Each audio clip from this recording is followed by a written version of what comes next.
안녕하십니까, 문틀란TV입니다.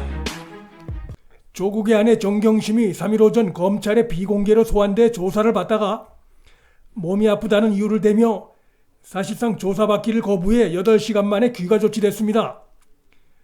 8시간이라고 하지만 중간 휴식시간과 진술조서 확인 시간을 빼면 실제 조사받은 시간은 4시간 정도 되는 것으로 추정됩니다. 정경심은 피의자 진술조서에 서명 날인도 안 하고 일찍 귀가한 것으로 확인됐는데 이것은 그녀가 얼마나 초조한 상태에 놓여 있는가를 짐작케 합니다. 검찰도 최대한 예우를 갖춰 조사를 했을 텐데 정경심이 몸이 아프다는 이유를 대며 조사받은 지 얼마 되지도 않아 사실상 조사를 거부한 것은 그녀가 수사관의 질문에 제대로 답변을 못할 만큼 코너에 몰렸을 가능성이 높다는 것을 의미합니다. 정경심의 이러한 조사받는 태도는 그가 받고 있는 각종 혐의와 관련한 증거가 뚜렷하게 나오고 있는 상황이기 때문에 근본적인 대책이 될 수 없을 뿐더러 고의적인 수사 회피라고 판단될 경우 법원에도 좋지 않은 이미지를 줘 오히려 자신의 구속 가능성만 더 높일 뿐입니다. 정경심의 이런 태도는 조국이 장관이 되면 우려됐던 일이 벌어진 것이란 점에서 조국의 부적격을 보여준 사례이기도 합니다. 그간 언론의 보도 내용을 전면 부정하는 듯한 태도를 취해오던 정경심의 뒷구멍 출석은 겉다르고 속다른 부정부패자들의 이중적인 모습과 하나도 다르지 않습니다. 검찰이 정경심을 비공개 소환한 것은 이성을 상실한 문정권과 지금 시점에서 정면으로 맞서 불필요하게 에너지를 소비하거나 조국 부부 측에 어떠한 수사 회피나 방해 빌미도 주지 않기 위한 의도가 있었던 것으로 보입니다. 검찰의 지금 당면한 과제는 정경심에 대한 소환조사와 구속영장 청구입니다. 지금까지 조국의 오촌 조카를 구속하고 조국 동생을 소환조사하고 코링크 펀드의 투자업체 대표들을 조사한 것 등은 예선전이었다고 할 수 있습니다. 정경심 소환 및 구속은 이번 수사 본선의 1라운드로서 조국 낙마와 구속, 권력형 게이트 본격 수사라고 하는 다음 단계로 넘어가기 위해 필요한 전 단계입니다. 문재인과 더불어민주당 정권이 윤석열 총장을 겨냥해 온갖 협박과 거짓 선동을 퍼부은 것도 정경심 소환 조사를 앞둔 시기에 집중적으로 벌어졌다는 점을 주목해야 합니다. 그만큼 정경심 구속은 조국은 물론 문재인 정권의 치명적입니다. 조국의 아내 정경심이 구속되면 남편인 조국의 법적 도의적 책임이 거론되지 않을 수 없고 법무장관 부적격 논란이 거세질 수밖에 없으며 문 정권의 권력형 게이트 실체가 따라 올라올 수밖에 없습니다. 지난 1일 밤엔 조국 주변에 또 한 명이 구속됐습니다. 구속된 자는 조국의 친동생에게 검은 돈을 전달한 자로서 조국 부부 주변 인물이 구속된 것은 이번이 3번째입니다. 조국이 점점 더 벼랑 끝으로 몰리고 있습니다. 조국의 오촌 조카 조범동과 노건 C&I의 정모 대표 그리고 이번 인물까지 포함해 모두 3명이 현재까지 구속됐습니다. 검은 돈을 전달한 사람이 구속됐다면 돈을 받은 자도 구속될 수밖에 없고 그 자가 조국의 친동생이고 웅동학원에 관여했던 자란 점에서 웅동학원 이사를 지낸 바 있는 조국을 향한 관련 수사에 힘을 보태주는 것이라고 할 수 있습니다.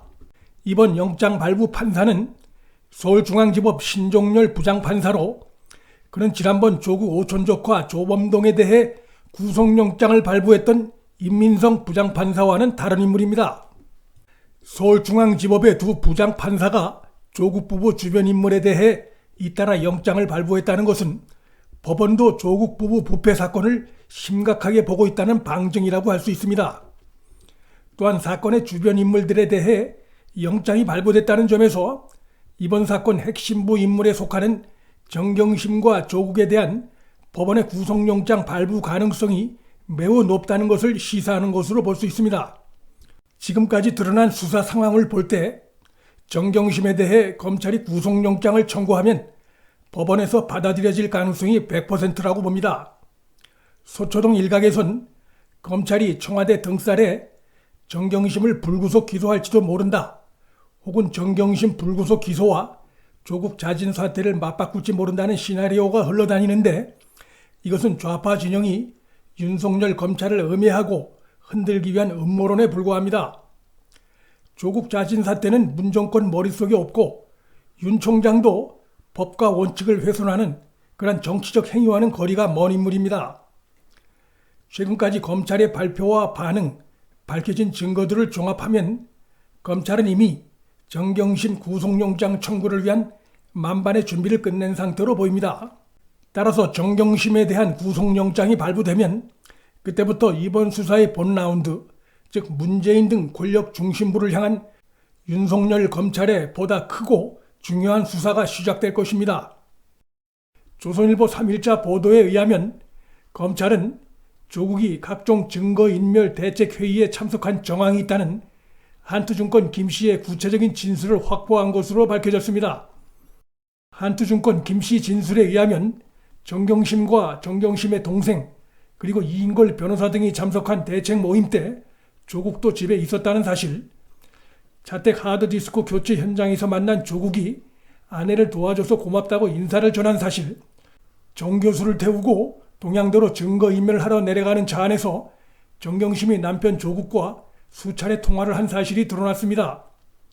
조국은 이 외에도 동양대 최 총장에 전화해 증거인멸을 교사한 사실, 서울대 인턴십 증명서 위조에 관여한 뚜렷한 정황 등을 포함해 현재까지 확실히 드러난 조국의 직접 연루 증거만 3가지 케이스입니다.